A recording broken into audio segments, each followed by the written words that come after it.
నా కూతురు టీవీలో చూసి అనుకుంటుంది, ఇంట్లో ఉన్నటువంటి నా నా వైఫ్ మరొక కూతురు నన్ను కొట్టేశారు చంపేశారు అని అనుకుంటున్నారు. ఇది ఎంత బాధ. నేనేం రవిడీని కాదే, నేను ఎవరిని చంపలే ఇంతవరకు, నేను ఎవరిని చంపలేదు, చంపడానికి కారకుడిని కూడా కాలేదు. నా మీద ఇంత ఫ్యాక్షన్గా ఒక వర్గం అంతా వచ్చి ఇంత దాడి చేస్తే స్పందించరండి ప్రజలు? పవన్ కళ్యాణ్ గారు స్పందించరా? ఇది అన్యాయం అనలేడా? నేను ఇంకో మాట చెప్పా, పవన్ కళ్యాణ్ గారు సూటిగా చెప్పాను, నిన్నాడో లేదో నాకు తెలియదు.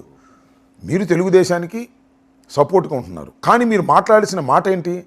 అంబటి రాంబాబు సీఎం గారిని దూషించడం తప్పు, శభాష్, తెలుగుదేశం సంతోషపడిపోయింది. అయినా దాడులు చేయటం మరింత తప్పు అంటే పవన్ కళ్యాణ్ గారి వ్యక్తిత్వం ఇవాళ ఎక్కడికో వెళ్ళి ఉండేదని నేను భావిస్తున్నా. లేదు, నేను చంద్రబాబు ఏం చెప్తేనే అది చేస్తానంటే నేను చేయగలిగింది ఏమని చెప్పండి? ఇది కదా పైగా దాడులు జరగడం తప్పు కాదు అనేటువంటి పద్ధతుల్లో ఆయన మాట్లాడటం, ఆయన తమ అన్నగారేమో ముఖ్యమంత్రి గారిని తిడితే ముద్దు పెట్టుకుంటారో జైల్లో పెట్టకంటాం, తిడితే జైల్లో పెట్టి ఎంతమందిని పెట్టాలి చెప్పండి ఆయన.